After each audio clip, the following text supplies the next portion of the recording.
When did your boots finally break in? I'd been struggling with these new combat boots for 3 months during basic training, and they were absolutely destroying my feet with every step I took. No matter how many different socks I tried or how much moleskin I used, the blisters just kept getting worse and worse until I could barely walk without limping around the barracks. My drill sergeant kept telling me to suck it up and that real soldiers don't complain about their equipment, but honestly, I was starting to think I'd never make it through training with feet this torn up and bloody. Then we got word that we were doing a 20-mile forced march through the mountains of Georgia in full gear, which meant carrying 60 pounds of equipment for 8 hours straight through rough terrain. I was absolutely dreading it because I knew my feet were going to be hamburger by the end, and I'd probably have to get medical attention or drop out of the exercise completely, which would be humiliating.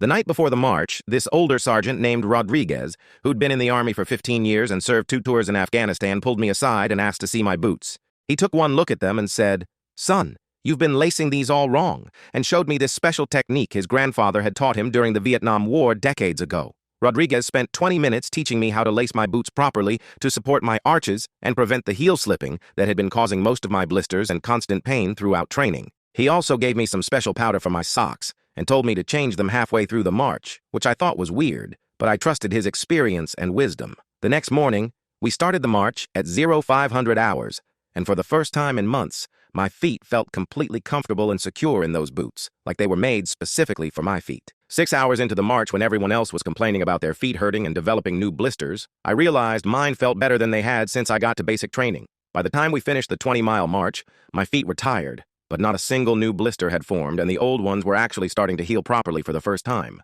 Rodriguez found me after the march and said, "Now your boots are truly broken in because they've carried you through something that mattered and proved they can handle whatever comes next in your military career." That night, I wrote a letter home telling my parents that sometimes the best lessons come from people who take time to teach you something their grandfather taught them about serving your country.